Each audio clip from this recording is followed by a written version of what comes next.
for college education or further education down the road. Best thing to do with that money would be put it in an ESA, education savings account, but that would be up to your parents what to do with that money.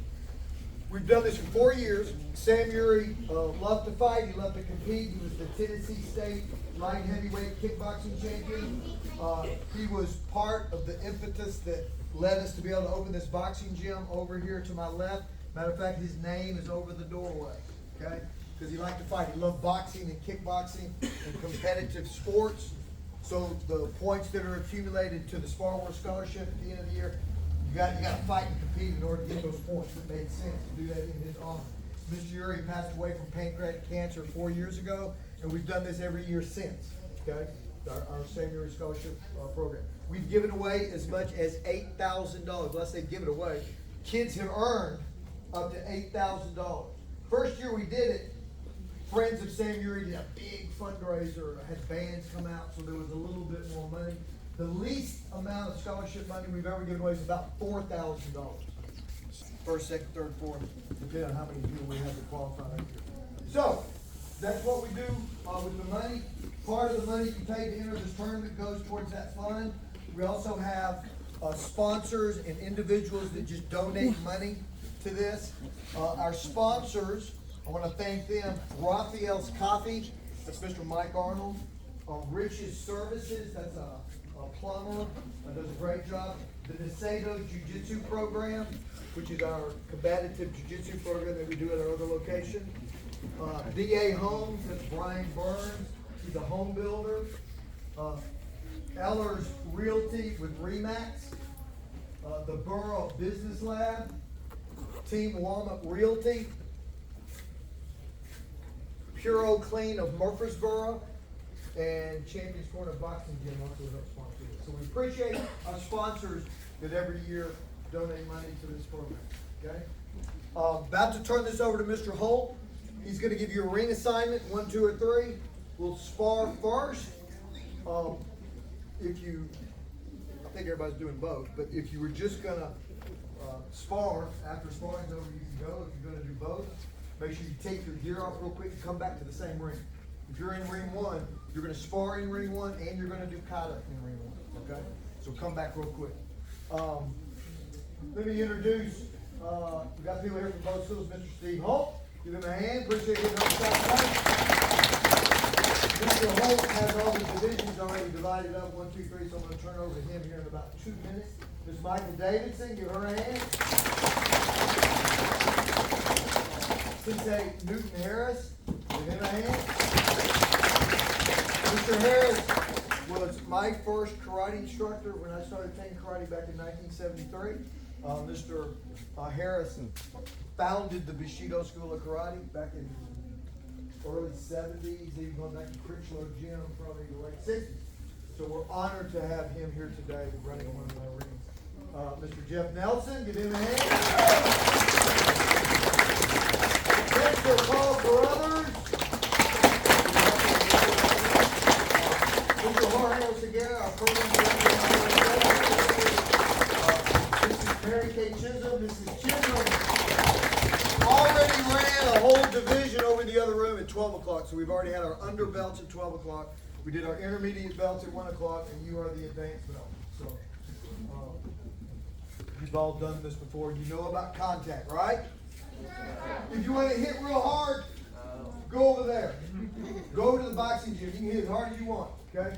Not in here, right? In a bigger tournament, they'll usually say, I'll give you a warning, and then I'm going to start taking points away. I'm giving you your first warning. So if you hit somebody in the head and that head rocks back, all these judges are capable of saying to give your opponent a point because you hit him too hard, okay? We're not boxing or kickboxing. This is point sparring. Don't want to hit too hard. So I'm letting you know that right out the gate. 3 rules of Spar Wars. 1, have fun, right? We're here to have fun and compete. Not everybody's going to walk out of here with a trophy or a medal, but have fun. Number 2, fight to win. You know, we're doing this in the memory of a guy that really liked to fight, okay?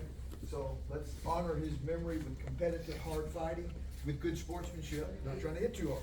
And the 3rd rule of Spar Wars is what? Who remembers? Who remembers? Who remembers? No whining. No whining. There you go. No whining. Some of you are gonna lose.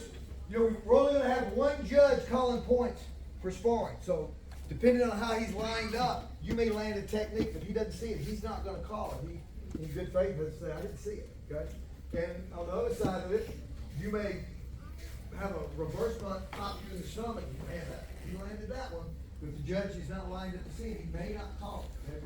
This is not like boxing or kickboxing where you're rewarded for doing damage to your opponent. That's what you want to do. Not here. You're trying to score points.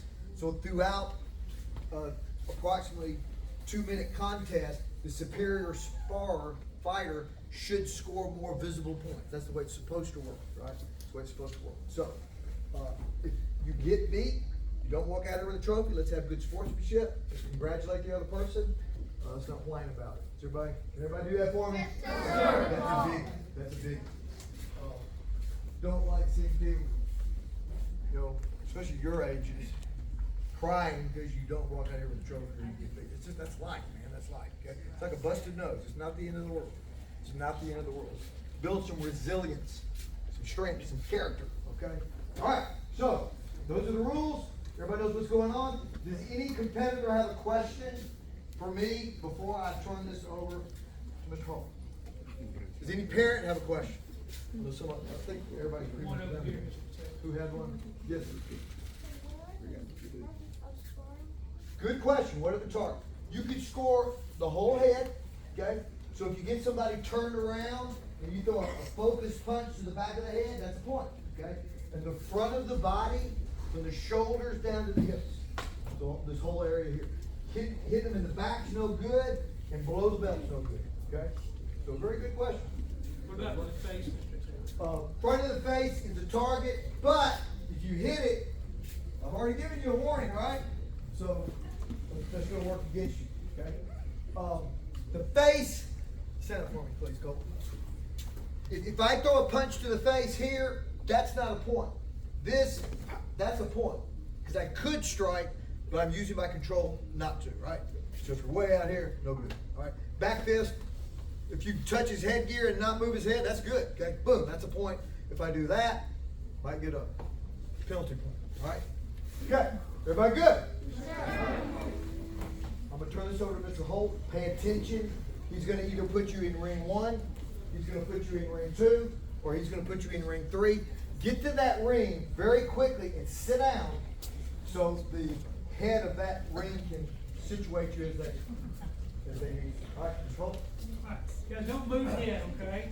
But if you're a black belt, you're going to be in this ring, okay? Don't move yet. That's what I just said. If you're a green candidate or green belt, you're going to be in this ring. If you're a brown candidate or brown, you're going to be in this ring. Does everybody understand? All right, now get to those rings. Daddy. Daddy.